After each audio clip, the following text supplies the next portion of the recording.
Hello students, how are you? Hope you are very well at home. This is your Punjabi teacher from Vashisht School, Una. बेटा आज हम पढ़ेंगे आपका साहित्य माला पंजाबी कविता ते वार्तक पाठ पुस्तक में से पाठ नंबर 3 प्रार्थना। ये वार्तक भाग का पाठ है। बेटा पाठ नंबर 3 जो प्रार्थना है इसके जो राइटर हैं डॉक्टर बलबीर सिंह, ठीक है। पहले ही लेखक दी जान पहचान इसके बारे में पढ़ते हैं।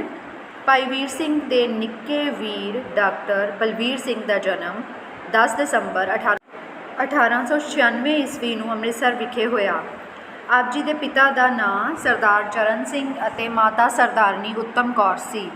ਉਹ ਪੱਛਮੀ ਅਤੇ ਭਾਰਤੀ ਦਰਸ਼ਨ ਸ਼ਾਸਤਰ ਦਾ ਚੋਖਾ ਗਿਆਨ ਰੱਖਦੇ ਸੀ। ਵੈਸੇ ਉਹ ਵਨਸਪਤੀ ਵਿਗਿਆਨ ਦੇ ਅਧਿਆਪਕ ਵੀ ਸਨ। आप खालसा कॉलेज ਅੰਮ੍ਰਿਤਸਰ ਵਿੱਚ ਪ੍ਰੋਫੈਸਰ ਰਹੇ। ਇਸ ਤੋਂ ਬਾਅਦ ਉਹ ਕੁਝ ਸਮਾਂ ਕੈਂਬਰਿਜ ਪ੍ਰੈਪਰੇਟਰੀ ਸਕੂਲ ਦੇਹਰਾਦੂਨ ਦੇ ਪ੍ਰਿੰਸੀਪਲ ਵੀ ਰਹੇ। ਆਪ ਜੀ ਦੀਆਂ ਪ੍ਰਮੁੱਖ ਰਚਨਾਵਾਂ ਹਨ ਲੰਮੀ ਨਦਰ, ਕਲਮ ਦੀ ਕਰਾਮਾਤ, ਸ਼ੁੱਧ ਸਰੂਪ, ਸੁਰਤੀ ਸ਼ਬਦ ਵਿਚਾਰ, ਨਿਰੁਕਤ, ਸ਼੍ਰੀ ਗੁਰੂ ਗ੍ਰੰਥ ਸਾਹਿਬ ਆਦਿ। ਆਪ ਜੀ ਨੂੰ ਪੰਜਾਬੀ ਯੂਨੀਵਰਸਿਟੀ ਪਟਿਆਲਾ ਨੇ ਡੀ ਲਿਟ ਦੀ ਉਪਾਧੀ ਨਾਲ ਸਨਮਾਨਿਤ ਕੀਤਾ ਸੀ। ਭਾਸ਼ਾ ਵਿਭਾਗ ਨੇ ਵੀ ਆਪ ਨੂੰ ਸ਼੍ਰੋਮਣੀ ਪੰਜਾਬੀ ਸਾਹਿਤਕਾਰ ਪੁਰਸਕਾਰ ਨਾਲ ਨਿਵਾਜਿਆ ਸੀ। ठीक है बेटा, ये थी लेखक के बारे जानकारी। आगे पढ़ते हैं प्रार्थना, जो पाठ नंबर हमारा 3 है। इसका मूल पाठ जो है उसकी रीडिंग करते हैं। बंदे लिए अरदास एक जरूरी वस्तु है।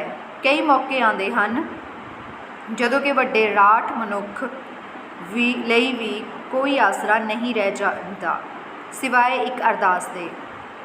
ਸਭ ਤੋਂ ਸਿਆਣਾ ਆਦਮੀ ਸੁਕਰਾਤ ਗਿਣਿਆ ਜਾਂਦਾ ਹੈ। ਇਹ ਮੌਤ ਤੋਂ ਬੇਪਰਵਾਹ ਸੀ। ਜ਼ਹਿਰ ਦਾ ਪਿਆਲਾ ਇਸ ਨੇ ਸ਼ਰਬਤ ਵਾਂਗਣ ਪੀ ਲਿੱਤਾ ਸੀ। ਐਸਾ ਆਦਮੀ ਵੀ ਅਰਦਾਸ ਦਾ ਕਾਇਲ ਸੀ। ਇੱਕ ਥਾਵੇਂ ਉਸ ਨੇ ਕਿਹਾ ਹੈ, ਉਹ ਪਿਆਰੇ ਪੈਨ ਦੇਵਤਾ ਤੇ ਇਸ ਥਾਂ 'ਤੇ ਹੋਰ ਸਾਰੇ ਦੇਵਤਿਓ, ਮੇਰੀ ਇਹ ਅਰਜ਼ ਕਬੂਲ ਕਰੋ ਕਿ ਮੇਰੇ ਅੰਦਰ ਮੇਰੀ ਰੂਹ ਸੁੰਦਰ ਬਣ ਜਾਵੇ ਅਤੇ ਮੇਰੀਆਂ ਸਾਰੀਆਂ ਬਾਹਰਲੀਆਂ ਵਸਤਾਂ ਇਸ ਅੰਦਰਲੀ ਜੀਵਾਤਮਾ ਦੇ ਨਾਲ ਇਕਸੁਰ ਹੋ ਜਾਣ। ਠੀਕ ਹੈ ਬੇਟਾ। ਪ੍ਰਾਰਥਨਾ ਬੇਟਾ ਕਿਸ ਕੋ ਬੋਲਾ ਗਿਆ ਹੈ? ਇੱਕ ਅਰਦਾਸ ਜੋ ਅਸੀਂ ਪਰਮਾਤਮਾ ਦੇ ਸਾਹਮਣੇ ਕਰਦੇ ਹਾਂ। ਜਦੋਂ ਕੋਈ ਵੀ ਸਾਨੂੰ ਦੁੱਖ ਹੁੰਦਾ ਹੈ ਜਾਂ ਕਦੀ ਕੋਈ ਖੁਸ਼ੀ ਵੇਲੇ ਅਸੀਂ ਪਰਮਾਤਮਾ ਦੇ ਸਾਹਮਣੇ ਅਰਦਾਸ ਕਰਦੇ ਹਾਂ। ਇਸ ਪੈਰੇ ਵਿੱਚ ਉਹਨਾਂ ਨੇ ਜੋ ਕਿ ਇੱਕ ਸਿਆਣਾ ਆਦਮੀ ਜੋ ਸੁਕਰਾਤ ਹੈ ਉਸਦੇ ਬਾਰੇ ਲਿਖਿਆ ਹੈ ਕਿ ਕਿਸ ਤਰ੍ਹਾਂ ਉਸਨੇ ਇੱਕ ਜ਼ਹਿਰ ਦਾ ਪਿਆਲਾ ਪੀ ਕੇ ਫਿਰ ਵੀ ਉਸਨੇ ਕੀ ਪਰਮਾਤਮਾ ਤੋਂ ਇਹੀ ਅਰਜ਼ ਕੀਤੀ ਜਾਂ ਅਰਦਾਸ ਕੀਤੀ ਕਿ ਜੋ ਉਸਦੀ ਅੰਦਰਲੀ ਰੂਹ ਹੈ ਉਹ ਸੁੰਦਰ ਬਣ ਜਾਵੇ ਅਤੇ ਬਾਹਰਲੀਆਂ ਵਸਤਾਂ ਇਸ ਅੰਦਰਲੀ ਜੀਵਾਤਮਾ ਨਾਲ ਇਕਸੁਰ ਹੋ ਜਾਣ। ਠੀਕ ਹੈ। ਰਾਠ ਬੇਟਾ ਰਾਜਾ ਜਾਂ ਸਰਦਾਰਾਂ ਨੂੰ ਕਿਹਾ ਗਿਆ ਹੈ। ਬੇਪਰਵਾਹ ਬੇਫਿਕਰ, ਵਾਕਣ ਵਾਂਗ, ਕਾਇਲ ਮੁਰੀਦ, ਅਰਜ਼ ਬੇਟਾ ਬੇਨਤੀ ਕਰਨਾ, ਇੱਕ ਸੁਰ ਵਿੱਚ ਹੋ ਜਾਣਾ। ਠੀਕ ਹੈ। ਸੈਕਿੰਡ ਪੈਰਾ ਪੜ੍ਹਤੇ हैं। ਸਿੱਖ ਧਰਮ ਵਿੱਚ ਅਰਦਾਸ ਦੀ ਇੱਕ ਖਾਸ ਅਹਿਮੀਅਤ ਹੈ। ਅਹਿਮੀਅਤ ਬੇਟਾ ਖਾਸੀਅਤ। ਸਾਰੀਆਂ ਰੀਤਾਂ ਰਸਮਾਂ ਦੀ ਥਾਵੇਂ ਇੱਕ ਸਿੱਖ ਦੀ ਇੱਕ ਅਰਦਾਸ ਕਾਫੀ ਹੈ। ਸਾਰੇ ਪਰਮਾਰਥਕ ਸਾਧਨਾ ਦੀ ਜਗ੍ਹਾ ਇੱਕ ਅਰਦਾਸ ਹੀ ਲੋੜੀਂਦੀ ਵਸਤੂ ਹੈ। ਅਰਦਾਸ ਦੀ ਜ਼ਰੂਰਤ ਹਰ ਸੰਸਾਰਕ ਮੌਕੇ ਉੱਪਰ ਹੈ। ਜਨਮ ਵੇਲੇ, ਮਰਨ ਵੇਲੇ, ਵਿਆਹ ਵੇਲੇ, ਜੰਗ ਵੇਲੇ। ਕੋਈ ਅਵਸਰ ਨਹੀਂ ਜੋ ਸਿੱਖ ਲਈ ਬਿਨ ਅਰਦਾਸ ਹੋਵੇ। ਠੀਕ ਹੈ। ਪਰਮਾਰਥ ਬੇਟਾ ਦੂਜੇ ਦੀ ਭਲਾਈ ਲਈ ਕੀਤਾ ਕੰਮ। ਅੱਗੇ ਹੈ ਪੈਰਾ ਨੰਬਰ 3। ਸੰਨ 1893 ਵਿੱਚ ਖਾਲਸਾ ਟਰੈਕਟ ਸੁਸਾਇਟੀ ਦਾ ਮੁੱਢ ਵੱਜਦਾ ਹੈ।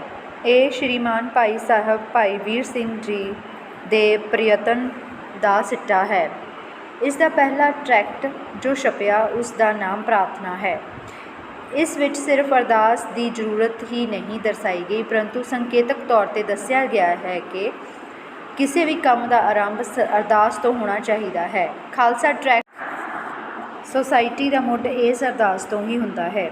ਪੜ੍ਹੇ ਲਿਖੇ ਨੌਜਵਾਨ ਪੁੱਛਦੇ ਹਨ ਕੀ ਅਰਦਾਸ ਸੁਣੀ ਜਾਂਦੀ ਹੈ? ਕੀ ਅਰਦਾਸ ਦਾ ਉੱਤਰ ਮਿਲਦਾ ਹੈ? ਸ਼ਾਇਦ ਮਿਲਦਾ ਹੈ ਹੋਵੇ, ਪਰ ਉੱਤਰ ਦੀ ਜ਼ਰੂਰਤ ਨਹੀਂ। ਅਰਦਾਸ ਫਰਜ਼ ਹੈ, ਉੱਤਰ ਗੈਰ ਜ਼ਰੂਰੀ ਹੈ। ਅੱਗੇ ਹੈ, ਆਸਕਰ ਵਾਈਲਡ ਨੇ ਅਰਦਾਸ ਦੇ ਉੱਤਰ ਬਾਰੇ ਲਿਖਿਆ ਸੀ, ਅਰਦਾਸ ਦਾ ਉੱਤਰ ਮਿਲਣਾ ਹੀ ਨਹੀਂ ਚਾਹੀਦਾ। ਜੇ ਅਰਦਾਸ ਦਾ ਉੱਤਰ ਮਿਲੇ ਤਾਂ ਉਹ ਅਰਦਾਸ ਨਹੀਂ ਰਹਿੰਦੀ, ਉਹ ਖਤੋ ਕਿਤਾਬਤ ਦਾ ਸਿਲਸਿਲਾ ਬਣ ਜਾਂਦੀ ਹੈ। ਮੁੱਢ ਬੇਟਾ ਆਰੰਭ ਨੂੰ ਕਿਹਾ ਗਿਆ ਹੈ, ਸਿੱਟਾ ਨਤੀਜਾ ਜਾਂ ਫਲ, ਸਿਲਸਿਲਾ ਲਗਾਤਾਰ ਚੱਲਣ ਦਾ ਭਾਵ, ਪ੍ਰਯਤਨ ਕੋਸ਼ਿਸ਼। ਅੱਗੇ ਹੈ ਪੈਰਾ ਨੰਬਰ 4। ਇਸ ਲਿਹਾਜ਼ ਵਿੱਚ ਸਿੱਖ ਦੀ ਅਰਦਾਸ ਬਿਲਕੁਲ ਨਿਰਾਲੀ ਚੀਜ਼ ਹੈ। ਇਹ ਅਰਦਾਸ ਨਿੱਜੀ ਜਾਚਨਾ ਦੀ ਮੰਗ ਕਰਦਿਆਂ ਹੋਇਆਂ ਵੀ ਨਿੱਜ ਦੇ ਪ੍ਰਾਈਵੇਟ ਲੈਵਲ ਤੋਂ ਉੱਪਰ ਹੋ ਜਾਂਦੀ ਹੈ, ਕਿਉਂਕਿ ਇਹ ਖਤਮ ਸਰਬਤ ਦੇ ਭਲੇ ਦੀ ਮੰਗ ਵਿੱਚ ਹੁੰਦੀ ਹੈ। ਸਿੱਖ ਦੀ ਅਰਦਾਸ ਤਦੇ ਹੀ ਸਫਲ ਹੈ ਜੇ ਉਹ ਆਪਣੀ ਨਿੱਕੀ ਜਿਹੀ ਹਸਤੀ ਦੀਆਂ ਛੋਟੀਆਂ ਜ਼ਰੂਰਤਾਂ ਤੋਂ ਉੱਠ ਕੇ ਸਰਬਤ ਦੇ ਭਲੇ ਵਿੱਚ ਲੀਨ ਹੋ ਜਾਵੇ।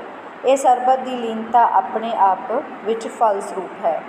ਯਾਚਨਾ ਬੇਟਾ, ਬੇਨਤੀ, ਅਰਦਾਸ, ਸਰਬਤ, ਸਾਰੀ ਮਨੁੱਖਤਾ, ਹਸਤੀ ਹੋਂਦ, ਲੀਨ, ਮਸਤ ਹੋ ਜਾਣਾ। ਅੱਗੇ ਹੈ ਪੈਰਾ ਨੰਬਰ 5।